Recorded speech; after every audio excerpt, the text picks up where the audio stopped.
আসসালামু আলাইকুম। ঢাকা বিশ্ববিদ্যালয়ে ভর্তি পরীক্ষায় অসংখ্য মেধাবী স্টুডেন্ট চান্স পায় নাই, অকৃতকার্য হয়েছে।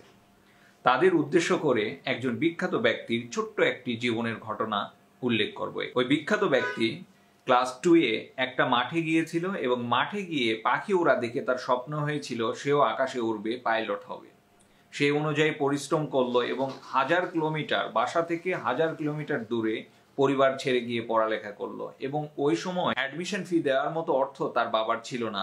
বোনের সোনার চুড়ি বিক্রি করে তাকে ভর্তি হতে হয়েছিল। সেই সময় মনের মধ্যে আরো জেদ চেপেছিল, সে বড় কিছু করবেই জীবনে, পাইলট হবেই। পাইলট নির্বাচনের পরীক্ষা যখন শুরু হলো, পাইলট নির্বাচনের পরীক্ষায় 8 জন নেওয়া হয়েছিল, উনি হলেন 9তম। তার স্বপ্নটা ধূলিসাৎ হয়ে গেল, যেটা ক্লাস 2 থেকে তিনি দেখছিলেন। মনের দুঃখে বনে পাহাড়ে চলে গেল, গঙ্গাতে গোসল করলো এবং পাশে একটা আশ্রম ছিল, সেখানে আশ্রমে গেল এবং একজন সাধুর সঙ্গে সাক্ষাৎ করলো। মনের দুঃখ সব খুলে বলল। সাধু তার কথা শুনে হাসলেন এবং তাকে বললেন যে স্রষ্টার ইচ্ছার কাছে নিজেকে আত্মসমর্পণ করো। তুমি পাইলট হতে পারোনি, এটাই তোমার নিয়তি নির্ধারিত। তোমার জীবন যেখানে শেষ মনে করছো, স্রষ্টা তোমার যে নিয়তি নির্ধারিত করে রেখেছে সেটার শুরু হবে সেখান থেকে। এই কথাটা শুনে তার মন কিছুটা হলেও শান্ত হলো। পরবর্তীতে ফিরে গেলেন এবং ছোট্ট একটা চাকরি নিলেন সহকারী বিজ্ঞানী হিসাবে। 1958 সালে যেই বেতন ছিল 250 টাকা। পরবর্তীতে ওই চাকরিটা উনি করলেন এবং পৃথিবীর বিখ্যাত একজন বিজ্ঞানী হলেন। পৃথিবীর সবচেয়ে বড় গণতান্ত্রিক দেশের রাষ্ট্রপতি APJ Abdul Kalam. APJ Abdul Kalam pilot হওয়ার যে নির্বাচন, সেখানে অকৃতকার্য হলো তার মেধার যে কম ছিল সেই কারণে নয়, বরং তার ব্যক্তিত্ব, কথা বলার ধরন দেখে তাকে 9ম করা হয়েছিল। হয়তোবা উনি ওই সময়টা মনে করতে পারতেন যে আমি তো যোগ্য ছিলাম, আমাকে বাদ দিল, আমার সঙ্গে এমন হলো, আমি কেন, আমার স্বপ্নটা নষ্ট হয়ে গেল, আমার শৈশব থেকে যে স্বপ্নটা দেখছি সেটা কেন ধুলায় মিশে গেল। বড় কিছু হওয়ার স্বপ্ন কিন্তু সেখানেই অঙ্কুরে বিনষ্ট হয়ে যেত। উনি কিন্তু থেমে থাকেননি। জীবনটা হলো সাইকেলের মতো, যেখানে আপনি থেমে যাবেন সেখানেই পড়ে যাবেন। সাইকেল চালাতে গিয়ে সামনে যদি গর্ত পড়ে, সেখানে যদি আপনি থেমে যান, সেখানে কিন্তু আরো বেশি আঘাত পাবেন। আর আপনি যদি সেখানে আরো দক্ষতার সঙ্গে চালিয়ে যান, আপনি কিন্তু বেঁচে যাবেন। পৃথিবীর প্রত্যেকটা মানুষের জীবনেই কিন্তু অকৃতকার্যতা, ব্যর্থতা আসে। যিনি যত বুদ্ধিমান, তিনি তত দক্ষ এবং সুষ্ঠুভাবে অকৃতকার্যতাকে, ব্যর্থতাকে বরণ করে নেয় এবং সেখান থেকে শিক্ষা লাভ করে সামনে এগিয়ে যায়। তুমি যদি সবচেয়ে বেশি চেষ্টা করেও চান্স না পেয়ে থাকো, তুমি মনে করবে স্রষ্টা তোমাকে সেটা দেন নাই, কারণ তোমার জন্য আরো বড় কিছু অপেক্ষা করছে। যারা ঢাকা বিশ্ববিদ্যালয়ে চান্স পেয়েছে বা ভালো বিশ্ববিদ্যালয়ে পড়বে, তারাই যে বড় কিছু করতে পারবে, বাইরের কেউ পারবে না এমনটা নয়। অসংখ্য স্টুডেন্ট সবচেয়ে ভালো ইউনিভার্সিটির সবচেয়ে ভালো সাবজেক্টে পড়েও কিন্তু ভালো কিছু করতে পারবে না, কিন্তু সবচেয়ে নর্মাল সাবজেক্ট, সবচেয়ে নর্মাল ইউনিভার্সিটির নর্মাল সাবজেক্ট পড়েও কিন্তু অনেকে ভালো করতে পারবে এবং প্রতি বছরই করে। ঢাকা বিশ্ববিদ্যালয়ের যিনি আচার্য মজা করে বলে যে ঢাকা বিশ্ববিদ্যালয়ের আমি ফর্ম উঠাতে পারিনি, কিন্তু ঢাকা বিশ্ববিদ্যালয়ের এখন চ্যান্সেলর আমাদের মাননীয় রাষ্ট্রপতি। ঢাকা বিশ্ববিদ্যালয়ের ভিসি ছিলেন আরেফিন সিদ্দিক, তিনি কিন্তু ঢাকা বিশ্ববিদ্যালয়ের শিক্ষার্থী ছিলেন না, তিনি কিন্তু ঢাকা বিশ্ববিদ্যালয়ের ভিসি হয়েছে। ঢাকা বিশ্ববিদ্যালয়ের অসংখ্য শিক্ষক রয়েছেন যারা ঢাকা বিশ্ববিদ্যালয়ে অনার্স করার সুযোগ পায় নাই, অন্য ইউনিভার্সিটি থেকে অনার্স করে এসে ঢাকা বিশ্ববিদ্যালয়ের শিক্ষক হয়েছে। ঢাকা বিশ্ববিদ্যালয়ে কিন্তু শেষ কথা বা একমাত্র কথা নয়, কিন্তু একটা জিনিস কিন্তু লক্ষ্য রাখতে হবে যে তোমার চান্স হলো না, কি কারণে হলো না। তোমার নিজের ভুলের কারণে যদি হয়, তোমার আত্মনিয়ন্ত্রণের অভাবে যদি হয়, ইন্টারনেট, ফেসবুক, মোবাইলের কারণে যদি হয়, তোমার অলসতার কারণে যদি হয়, তোমার বেশি আত্মবিশ্বাস বা আত্মবিশ্বাসহীনতার কারণে যদি হয়, তোমার যেই সমস্যার কারণে চান্স হয় নাই, সেই সমস্যাটার সমাধান করো। নয়তোবা জীবনে যতগুলো পরীক্ষা দিবে তুমি কিন্তু অকৃতকার্য হওয়ার সম্ভাবনা থেকে যাবে। শুধু বিশ্ববিদ্যালয়ের ভর্তি পরীক্ষা নয়, জীবনের প্রতিটা ক্ষেত্রেই কিন্তু অকৃতকার্য, ব্যর্থ হওয়ার সম্ভাবনা রয়েছে তোমার যেগুলো সমস্যা সেগুলোর সমাধান যদি না করো। শুধু ব্যর্থতার দিকে তাকালে কিন্তু ব্যর্থতা আরো বড় আকারে আসে, শুধু সমস্যার দিকে তাকালে কিন্তু সমস্যা আরো বেশি আসে। সম্ভাবনার দিকে তাকালে কিন্তু সম্ভাবনার আরো হাজারো দ্বার খুলে যায়। একটা দরজা খোলেনি এর অর্থ হলো আরো হাজার দরজা আছে আপনার জন্য, যেই দরজা সেটাতে আপনি এখনো নকই করেন নাই। যেই বন্ধুটা চান্স পেয়েছে সেই বন্ধুর কথা আপনার ভাবার কোনো প্রয়োজন নাই। আপনি শুধু নিজের দিকে তাকান, নিজের জীবনের হিসাবটা মেলান। আপনার জীবন শুধু আপনার মতোই।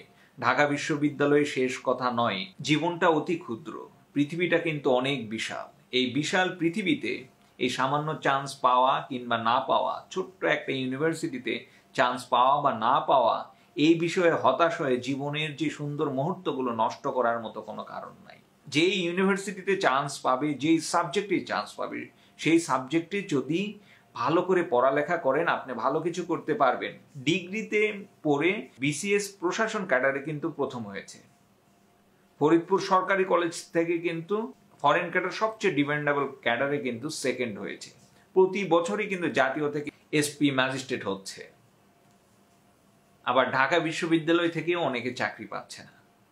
সো নিজের মধ্যে কতটুকু দক্ষতা আছে, নিজের মধ্যে কতটুকু যোগ্যতা আছে সেটা প্রমাণের সুযোগ বহুবার পাবে। কিন্তু যেই বন্ধুটা চান্স পেয়েছে অবশ্যই সে কিন্তু পরিশ্রম তোমার চেয়ে বেশি করেছে, চেষ্টা করেছে, তুমি করো নাই। এই যে ব্যর্থতা, এই শোককে শক্তিতে রূপান্তরিত করে দ্বিগুণ শক্তি নিয়ে এগিয়ে চলো, তুমি পারবে। এবং তোমার মধ্যে যদি সেই যোগ্যতাটা থাকে, তোমার আত্মবিশ্বাস যদি থাকে, তুমি জীবনে সফলতা পাবে, একদিন আগে নয়তোবা একদিন পর। নিজের যোগ্যতা প্রমাণ করার সুযোগ অনেক পাবে। তুমি চান্স পাওনি বলে তোমাকে হয়তোবা কেউ অবহেলা করতে পারে, কটু কথা করতে পারে, কটু নজরে তাকাতে পারে, তাদের কথা চিন্তাই করো না। মানুষের সফলতা বা ব্যর্থতা দ্বারা যারা মানুষকে মূল্যায়ন করে তারা কখনোই ভালো মানুষ নয়, বোধসম্পন্ন বা উত্তম চরিত্রের অধিকারী নয়। তাদের নিয়ে ভেবো না, তাদের কথা ভেবে তার চোখ রাঙানি দেখে তার কটু কথা শুনে তোমার জীবনের সুন্দর মুহূর্তগুলো নষ্ট করো না। গায়ে পোকা পড়লে যেমন ঝেড়ে ফেলে দিতে হয়, কিছু কথাও কিন্তু এভাবে ঝেড়ে ফেলে দিতে হয়, কিছু মানুষকে ঝেড়ে ফেলে দিতে হয়। স্রষ্টা যাকে যত বড় স্থান দিতে চায় তাকে তত বেশি পরীক্ষা করে, তাকে তত বেশি ঝামেলায় ফেলে, তার মন তত খারাপ করে দেয়। আমরা নবীদেরও দেখেছি উনি বিভিন্নভাবে পরীক্ষায় করেছে, কষ্ট দিয়েছে, মাছের পেটে রেখেছে, কারো সারা শরীরে ঘা দিয়েছে। হযরত মুহাম্মদ সাল্লাল্লাহু আলাইহি সাল্লামকে স্বজাতির দ্বারা নির্যাতিত করে নিয়েছে, যখন পা মাথা থেকে রক্ত কিন্তু পা পর্যন্ত পড়েছে। পৃথিবীতে যত বিখ্যাত ব্যক্তি আছে প্রত্যেককে কিন্তু অকৃতকার্য করে পরীক্ষা করে নিয়েছে। যারাই অকৃতকার্য করে তারাই কি বিখ্যাত হয়, ভালো কিছু করে? না, এমনটা নয়। যারা ভেঙে পড়ে, আত্মবিশ্বাস নষ্ট হয়ে যায়, হতাশ হয়, পরাজিত বরণ করে, তারাই কিছু করতে পারে না। কিন্তু যারা এই অকৃতকার্যের হওয়ার যে অভিজ্ঞতা, সেই শোককে শক্তিতে রূপান্তরিত করে কাজ করতে পারে, তারা কিন্তু জীবনে আরো অনেক বড় হয়। স্টিভ জবস যখন ইউনিভার্সিটিতে ড্রপ আউট হয় অনেক কষ্টে ছিল, অনেক মন খারাপ ছিল। তখন কিন্তু সে একটা গ্রাফিক্স ডিজাইনের কোর্স করেছিল। তার পরবর্তী জীবনে বলেছে 50 বছরে নেওয়া সিদ্ধান্তগুলোর মধ্যে শ্রেষ্ঠ সিদ্ধান্ত হলো ইউনিভার্সিটি ত্যাগ করা, আর দ্বিতীয় সিদ্ধান্ত হলো গ্রাফিক্স ডিজাইনের কোর্স করা, যার ফলে আইফোনের এত সুন্দর গ্রাফিক্স আপনারা দেখতে পান।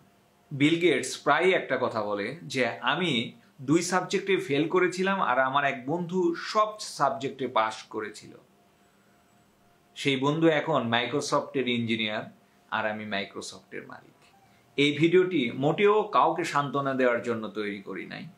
এই ভিডিওটি মূলত তৈরি করেছি যা সত্য সেটা সামনে তুলে ধরার জন্য, নিজের আত্ম উপলব্ধিটা একটু জাগিয়ে তোলার জন্য। হতাশ হচ্ছেন, জীবনের সুন্দরতম সময়টা আপনি নষ্ট করছেন। আপনি এগিয়ে যান, জীবনের কোনো মুহূর্তে যাই ঘটে যাক না কেন আপনারা থেমে যাবেন না, ওটা নিয়ে ওভার থিঙ্কিং করবেন না, হতাশ হবেন না, সামনে স্মুথলি এগিয়ে যান, আপনি নিঃসন্দেহে ভালো কিছু করতে পারবেন। আর নিজের সঙ্গে কখনো কাউকেই তুলনা করবেন না। স্রষ্টার নজর সমানভাবে সকলের দিকে আছে, কেউ বুঝতে পারি, কেউ বুঝতে পারি না। আপনাকে কোনো কিছু যদি কম দেয়, অন্যের চেয়ে বেশি দিয়ে সেই শূন্যতাটা কিন্তু পূর্ণতায় রূপ দিবেন স্রষ্টা। যিনি পরিশ্রম করবে স্রষ্টা কখনোই তাকে নিরাশ করবে না। থেমে যাবেন না, এগিয়ে যান, চেষ্টা করুন, নিজের সমস্যাগুলোর সমাধান করুন। এমন যদি হয় আপনি খুবই ডিপ্রেশনে আছেন, কি করবেন বুঝতে পারছেন না, তাহলে আমি বলবো ডিসক্রিপশানে এবং কমেন্টে আমার ফেসবুক আইডি লিঙ্ক রয়েছে, আপনি জাস্ট মেসেঞ্জারে নক দিবেন, আপনার সঙ্গে আমি পার্সোনালি কথা বলবো। ইনশাল্লাহ আপনার মনটা একটু হলেও হালকা হবে। আজকে এ পর্যন্তই। আসসালামু আলাইকুম।